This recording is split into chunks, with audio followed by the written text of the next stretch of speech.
दोस्तों, गौतम बुद्ध की इस कहानी को ध्यान से और अंत तक जरूर सुनिएगा। तो चलिए कहानी को शुरू करते हैं। एक समय की बात है, भगवान गौतम बुद्ध का एक शिष्य रास्ते से जा रहा था।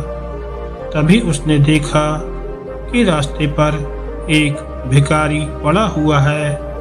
वह शिष्य उस भिखारी के पास जाकर उसे हिलाकर जगाने की कोशिश करने लगा, लेकिन वह भिखारी तो बेहोश था। यह देखकर आसपास के कई लोग इकट्ठा हो गए।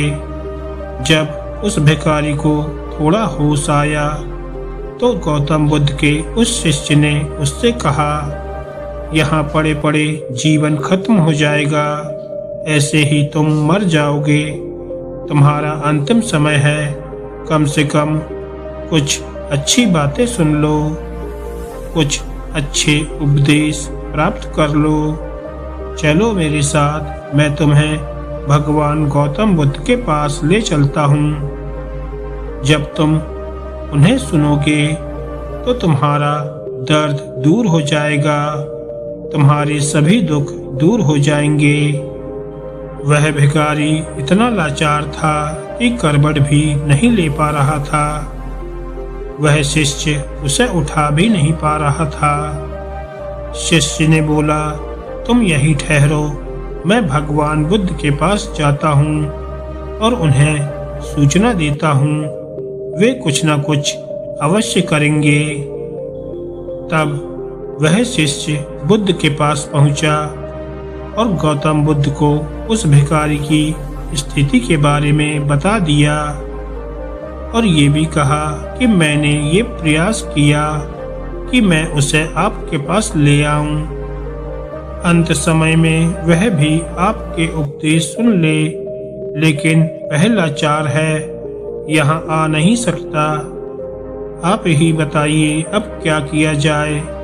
तब बुद्ध ने कहा, करना क्या है, चलो हम ही उसके पास चलते हैं। तब गौतम बुद्ध वहां पर गए और देखा कि आसपास कई लोग इकट्ठा हो गए थे। सभी लोगों ने सोचा कि अब बुद्ध आ गए हैं और इस भिखारी को उपदेश देंगे तो हम भी उन उपदेशों को सुन लेंगे। तब बुद्ध ने कहा, ठहरो, सबसे पहले कुछ भोजन की व्यवस्था करो और इसे खाने के लिए दे दो। भोजन की व्यवस्था की गई और जैसे ही खाना उस भिखारी के पेट में गया, वह गहरी नींद में सो गया। सभी ने कहा कि ये तो सो गया।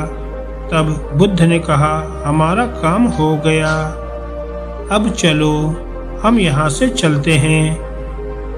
उस शिष्य ने और आसपास के खड़े लोगों ने बुद्ध से कहा कि कैसा मूर्ख है ये भिखारी, खाना खाकर सो गया, आप स्वयं यहाँ पधारे हो और इस भिखारी ने आपसे उपदेश भी नहीं लिया। तब बुद्ध ने कहा, ठीक है, कोई बात नहीं, ये कई दिनों से भूखा प्यासा है, भूख से ही मर रहा था। इसके लिए सबसे बड़ा उपदेश यही है कि उसका पेट भरा जाए। अगर कोई व्यक्ति भूखा है तो वह धर्म का मर्म नहीं समझेगा।